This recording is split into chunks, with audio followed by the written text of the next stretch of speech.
1 de octubre del 331 a.C., cerca de Gaugamela, en las llanuras polvorientas de Mesopotamia. Imagínate un campo abierto tan amplio que parece deliberadamente vacío, aplanado por hombres que no quieren que nada interrumpa la velocidad de los caballos.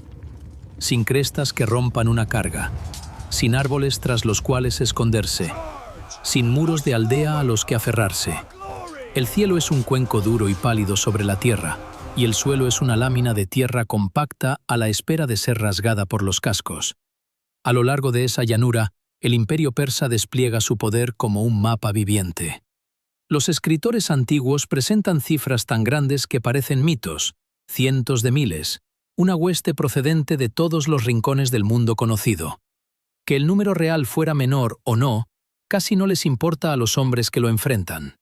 Desde la posición de un soldado macedonio, la línea persa parece interminable.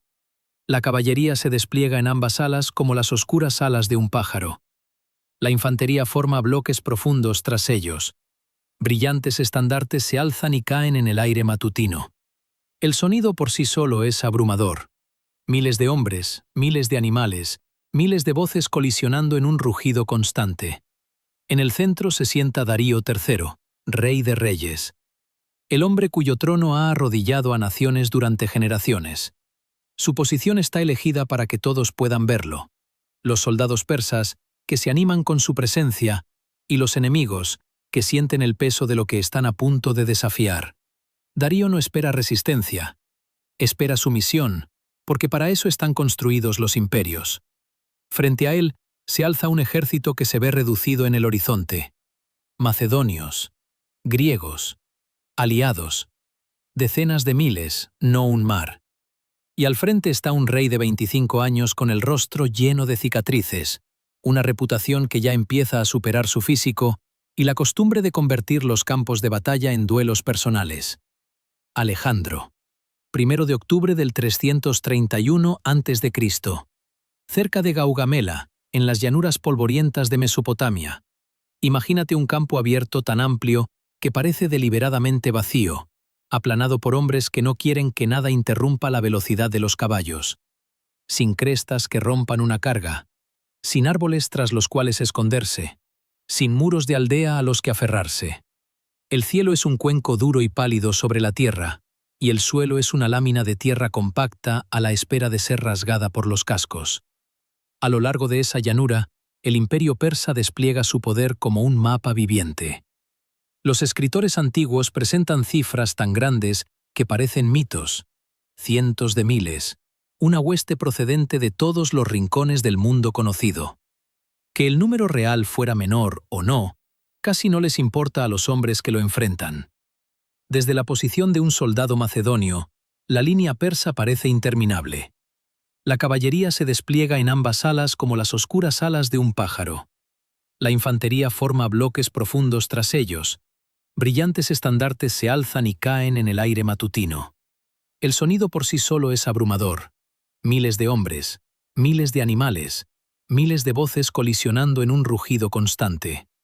En el centro se sienta Darío III, rey de reyes. El hombre cuyo trono ha arrodillado a naciones durante generaciones. Su posición está elegida para que todos puedan verlo. Los soldados persas, que se animan con su presencia, y los enemigos, que sienten el peso de lo que están a punto de desafiar. Darío no espera resistencia, espera sumisión, porque para eso están construidos los imperios. Frente a él se alza un ejército que se ve reducido en el horizonte. Macedonios, griegos, aliados, decenas de miles, no un mar. Y al frente está un rey de 25 años con el rostro lleno de cicatrices, una reputación que ya empieza a superar su físico y la costumbre de convertir los campos de batalla en duelos personales. Alejandro. Pero algo se negaba a morir. Darío. Seguía vivo, seguía siendo el rey de nombre, seguía siendo el eje de la legitimidad persa. Y después de Isos, Darío empezó a aprender. Comprendió que no podía luchar contra Alejandro en un terreno estrecho, donde la falange y la caballería macedonias podían reducir la batalla a un duelo. Necesitaba espacio, necesitaba que el imperio respirara. Necesitaba que la caballería hiciera lo que había nacido para hacer: rodear, hostigar, aplastar. Entonces, Darío eligió el campo de batalla. Gaugamela estaba destinada a ser una trampa, una llanura amplia y plana, donde los persas pudieran desplegarse como alas. Un lugar donde la caballería pudiera envolver a un ejército más pequeño por ambos lados. Los relatos antiguos cuentan que incluso se prepararon, despejaron y nivelaron partes del terreno para hacerlo más accesible para carros y caballos. Darío creía que aquí, la temeraria valentía de Alejandro finalmente se encontraría con las matemáticas. Aquí, el imperio dejaría de avergonzarse y comenzaría a asestar el golpe final. La noche anterior a la batalla, el campamento persa ardía de confianza. Las antorchas se extendían por el horizonte como una segunda ciudad de fuego. Darío había hecho todo lo que un emperador podía hacer. Había reunido riquezas, hombres, animales, armas y el prestigio del trono. Con estas bases, creía, el invasor sería rodeado y aniquilado. En el campamento macedonio, el ambiente era diferente. No pánico, Alejandro no toleraba el pánico, sino una ansiedad tensa y controlada. Los hombres revisaban las correas, limaban las puntas de las lanzas, hablaban con frases cortas. Algunos bromeaban, demasiado alto, porque el silencio inspiraba miedo. Se dice que Parmenión, anciano y cauteloso, instó a un ataque nocturno. Atacar primero, argumentó. Evitar el peso total de los persas. Era el consejo de un comandante que había sobrevivido lo suficiente como para desconfiar de la gloria. Alejandro se negó. Quería que Darío lo viera. Quería que el imperio observara la línea macedonia a plena luz del día, y aún así fuera derrotado. Una victoria arrebatada en la oscuridad podría salvar vidas, pero no quebrantaría la autoridad persa de la misma manera. Esta guerra no se trataba solo de matar hombres. Se trataba de romper con la idea de que Darío era intocable. Así que Alejandro durmió mientras Darío permaneció despierto. Según algunos relatos, los soldados persas permanecieron en pie toda la noche, esperando un ataque que nunca llegó. Las antorchas seguían encendidas. Los caballos permanecían inquietos. El imperio contenía la respiración, y al llegar la mañana, los persas estaban exhaustos de esperar lo que Alejandro nunca tuvo intención de darles. Antes del amanecer, Alejandro recorrió el campo. Estudió el terreno en el que confiaban los persas. Buscó surcos, desniveles, trozos de tierra suelta, cualquier cosa que pudiera hacer tropezar un carro o frenar a un caballo. Observó el horizonte, donde las antorchas centelleaban como una segunda constelación. Y vio algo importante. Un campo de batalla diseñado para la fuerza persa aún podía convertirse en un arma si obligaba a Darío a moverse, si estiraba la línea, si sembraba el desorden en el único lugar donde Persia no podía permitirse el desorden. La mañana se levantó sobre un imperio en formación. Del lado persa, el ejército no era un organismo único, sino una coalición unida por la obediencia. Caballería de Bactriana y Esitia, jinetes que habían vivido a caballo desde la infancia. Infantería de Babilonia, Media, Siria y más allá. Hombres con diferentes idiomas, diferentes armaduras, diferentes dioses, todos unidos en una misma estructura de mando. Al frente aguardaban carros con guadañas, plataformas rápidas con cuchillas fijadas a las ruedas, diseñadas para destrozar las líneas de infantería y convertir la disciplina en pánico. El verdadero poder del arma era psicológico. Prometía caos. Prometía que un solo golpe rápido abriría la línea macedonia como una grieta, y entonces la caballería irrumpiría y convertiría el orden en masacre. Algunas fuentes también mencionan elefantes, imponentes símbolos del terror imperial, más que herramientas infalibles en el campo de batalla. Fueran o no numerosos, su presencia en la historia refleja la misma verdad. Persia quería intimidar. Persia quería que el enemigo se sintiera condenado antes de que se moviera la primera lanza. En el centro se sentaba Darío, rodeado de guardias, puesto elegido como el ancla de todo el ejército.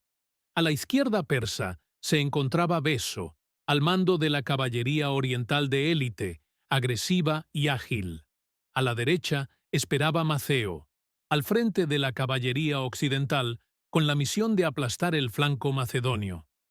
El plan de Darío era simple en su concepción y brutal en su ejecución. Los carros romperían el centro, la caballería aplastaría las alas y, una vez expuesto Alejandro, el imperio lo devoraría. Ahora mire la línea macedonia. En el centro se alzaba la falange, infantería pesada apiñada hombro con hombro. Cada hombre portaba una sarisa, una lanza de 5,5 metros que convertía el frente de la formación en una muralla de puntas en movimiento. Cuando la falange avanzaba, no parecía que los hombres caminaran. Parecía como si la tierra misma estuviera brotando hierro. Pero la falange tenía una debilidad. Era más fuerte mirando hacia adelante. No le gustaban los giros bruscos. No le gustaba ser atacada por el costado. Contra un enemigo que pudiera rodearla, la falange moriría si las alas fallaban. Por eso era importante la caballería de Alejandro. A la derecha estaba Alejandro con los compañeros, su fuerza de ataque personal, jinetes aristocráticos entrenados para cargar en formación y seguir cargando cuando los hombres inferiores se detenían. A la izquierda se encontraba Parmenión con la caballería tesalia y aliada, de mayor edad y con mayor capacidad defensiva, encargados de sobrevivir a la tormenta. Entre ellos se desplazaban tropas ligeras, peltastas, arqueros, infantería de choque de élite, hombres entrenados para hostigar carros, desbaratar la caballería y proteger los bordes vulnerables de la falange. Alejandro cabalgó a lo largo de la línea. Algunos relatos lo describen hablando a sus hombres, no con poesía, sino con fría claridad. Los persas, les habría recordado, lucharon porque se les comandaba, porque se les pagaba, porque un imperio lo exigía. Los macedonios lucharon porque no había camino a casa que no pasara por este campo. Manténganse en la línea. Obsérvenme. Donde cabalgo, síganme. Si caigo, no se detengan. La respuesta no fue una celebración, fue un compromiso. Los escudos se estrellaron. Las lanzas impactaron contra el bronce. Un rugido recorrió la línea macedonia como un trueno en un valle estrecho. Entonces se reveló el gran problema del día. Las alas persas se extendían mucho más allá de la línea macedonia. El cerco no era una posibilidad, era un plan. Si Alejandro se quedaba quieto y avanzaba en línea recta, sería absorbido por ambos lados hasta que la falange quedara inmovilizada, la caballería dispersa y el ejército destruido. Así que Alejandro se movió primero. En lugar de avanzar directamente hacia el centro, ordenó a su línea que se desplazara lentamente hacia la derecha. Parecía incorrecto. Parecía el comienzo de una retirada, o el tipo de maniobra confusa que rodea a un ejército. Desde el lado persa, incluso podría haber parecido miedo. Un invasor que de repente se da cuenta de que ha caído en una trampa. Pero la medida tuvo consecuencias. Alejandro estaba alejando la batalla del terreno de batalla más preparado. Estaba obligando a los persas a responder, y estaba haciendo algo más sutil. Estaba estirando la línea persa, retirando unidades, aumentando la distancia entre ellas y dificultando la coordinación. Un ejército enorme solo es poderoso cuando puede actuar como una sola mente. Si se estira lo suficiente, se convierte en muchas mentes, todas ligeramente desincronizadas. En la izquierda persa, Beso comprendió el peligro. Si Alejandro se alejaba lo suficiente, podría amenazar el flanco o encontrar un terreno irregular donde la caballería y los carros persas perderían ventaja. Así que Beso extendió su caballería hacia el exterior para igualar el movimiento de Alejandro, y hacia afuera, y hacia afuera. A cada paso que los macedonios se desviaban, miles de jinetes persas se movían para mantener el ritmo, alargando la línea, acortándola y estrechándola. Era como tensar una cuerda. Cuanto más se estiraba, más probable era que se rompiera. Alejandro seguía desviándose hacia la derecha, tranquilo, controlado, como si el campo de batalla le perteneciera. Los persas eran los que se adaptaban. Los persas eran los que se veían obligados a moverse. Y cuando un rey que espera obediencia se ve obligado a reaccionar, algo en su plan empieza a erosionarse. Bessus se enfrentaba a una difícil decisión: permitir que Alejandro se deslizara más allá del ala persa y amenazara el flanco, o comprometerse y atacar en un terreno que no era exactamente el que Darío había preparado. Él atacó. La caballería persa avanzó como un torrente de caballos y polvo, cargando contra la derecha Macedonia. El sonido de los cascos se convirtió en una presión física en el aire. Los jinetes gritaron. Volaron jabalinas. El choque fue violento, caótico, personal. Los compañeros de Alejandro respondieron a la carga de frente, y por un instante, el ala derecha se convirtió en una tormenta de espadas y riendas. Al ver que los persas se encontraban en pleno combate, Darío creyó que había llegado el momento de utilizar las armas que había preparado. Los carros con guadañas se precipitaron hacia adelante. Eran tan rápidos que parecían irreales, con las ruedas clavándose en la tierra y las espadas brillando. La idea era simple: golpear la falange, abrirla, y dejar que el pánico hiciera lo que las espadas por sí solas no podían. Si la línea macedonia se rompía, la caballería persa entraría por la abertura y devoraría al ejército desde dentro. Pero Alejandro ya tenía planes para ellos.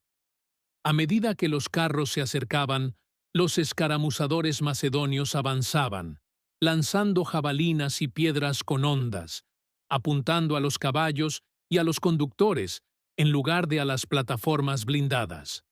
No necesitaban destruir el carro. Necesitaban desmantelar su control. Un caballo herido, un conductor muerto, una yunta en pánico, cualquiera de ellos convertía un arma en una máquina desbocada. Y la falange, que parecía lo menos flexible en el campo de batalla, realizó un movimiento que solo el entrenamiento puede hacer posible. Abrió carriles. No eran brechas de miedo, eran pasillos de intención, espacios por donde pasarían los carros sin encontrar cuerpos que destrozar. Las primeras filas se movieron, sin dispersarse, sino apartándose con precisión de taladro, y luego se cerraron de nuevo cuando el carro perdió el ritmo. Los carros avanzaron con un rugido, y de repente se precipitaron por pasillos vacíos, con sus conductores alcanzados por proyectiles, sus caballos heridos o presas del pánico, las máquinas reducidas a una velocidad sin propósito. Irrumpieron en la línea macedonia y murieron tras ella, despojados del efecto psicológico para el que fueron construidos. Si había elefantes en el bando persa, el principio era el mismo. Símbolos imponentes destinados a desmoralizar. Pero las armas pesadas del campo de batalla, al no poder controlar el pánico, se vuelven torpes. Acosadas por misiles, presionadas por puntas de lanza, sin blancos claros, pueden ser desviadas, confundidas y neutralizadas por tropas disciplinadas que se niegan a dispersarse. La tierra puede temblar, y aún así la línea puede resistir, si los hombres que la controlan así lo deciden. La dramática apertura de Darío fracasó en minutos, pero la batalla estaba lejos de ser segura. A la izquierda macedonia, Maceo lanzó su caballería contra Parmenión. La presión allí era implacable. Mientras Alejandro luchaba a la derecha y buscaba la fisura cerca del centro, Parmenión libraba una guerra diferente, la guerra de supervivencia. Una batalla defensiva contra un ala que amenazaba con derrumbar su línea y acorralar a la falange desde un costado.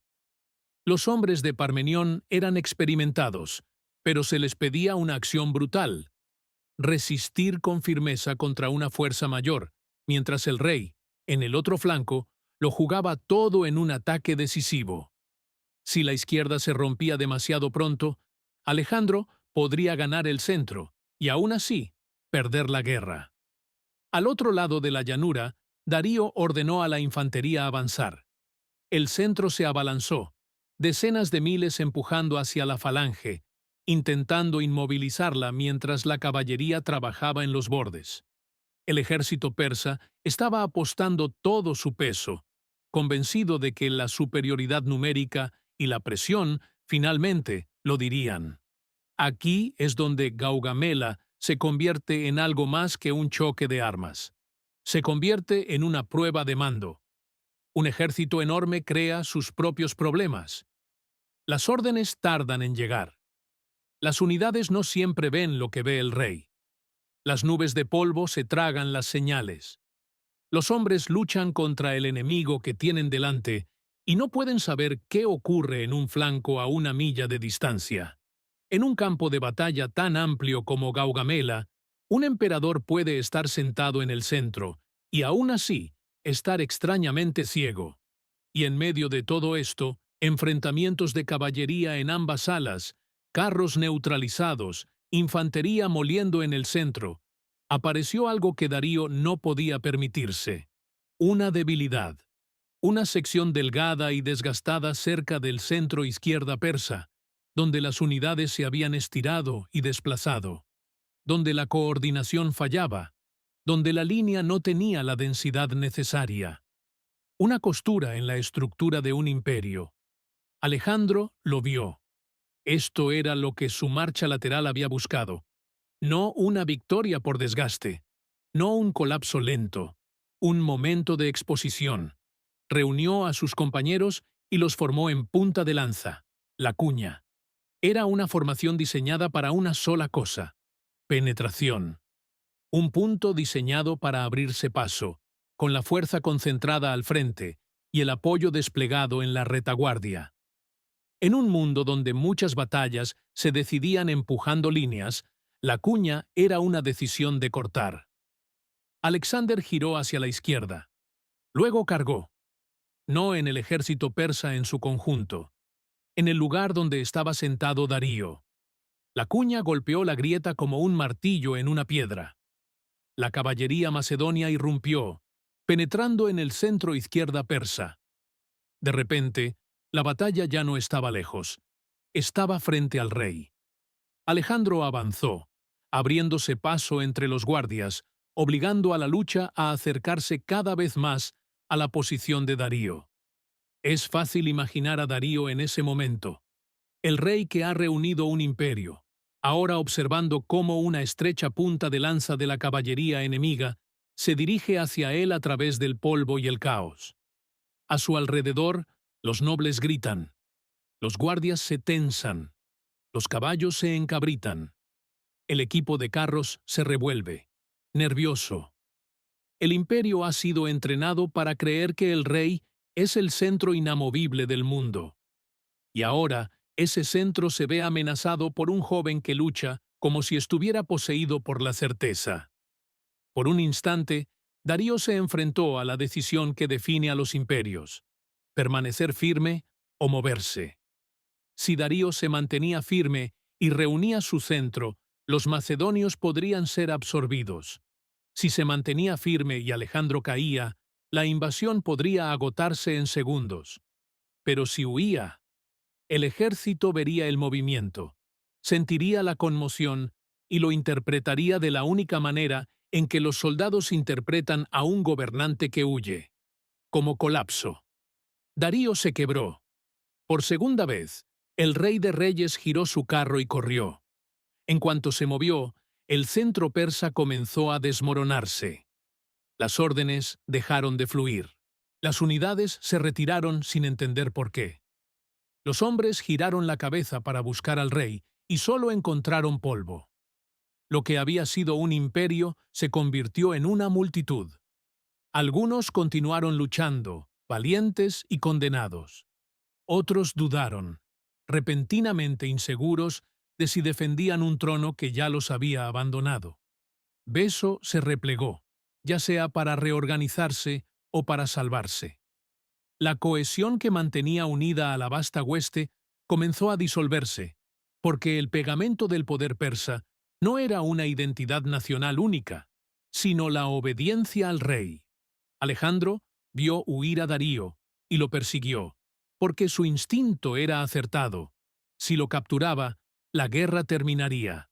No se puede reorganizar un imperio sin su eje. La persecución por la llanura debió sentirse como la escena final de toda la campaña. Una carrera más, un corte más, y la historia cerraría su libro.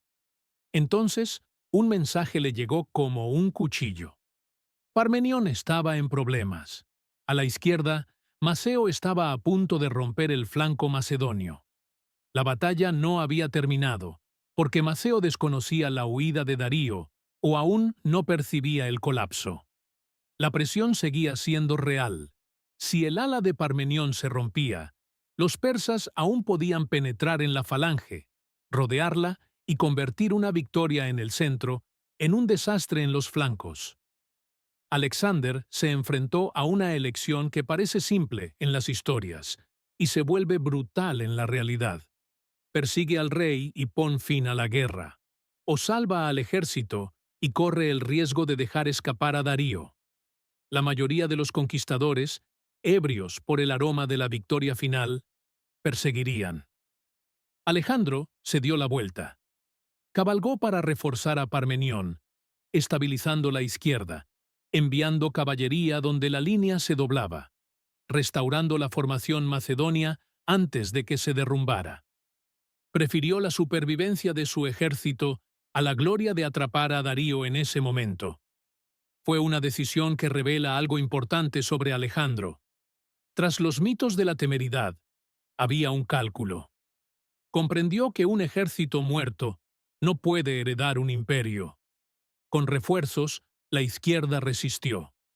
La presión persa comenzó a debilitarse a medida que se difundía la noticia de la huida del rey. Las unidades perdían el rumbo y la vasta hueste dejaba de actuar como un solo hombre. El ruido del campo de batalla pasó del ataque coordinado a la lucha confusa. Luego, gradualmente, a la retirada. Solo entonces la batalla terminó realmente. Darío huyó hacia el este, vivo, humillado y despojado del aura que lo hacía obedecer. Pero el imperio persa, la verdadera máquina de autoridad, no escapó. Porque Gaugamela no destruyó Persia matando a todos sus soldados. La destruyó rompiendo su centro de gravedad.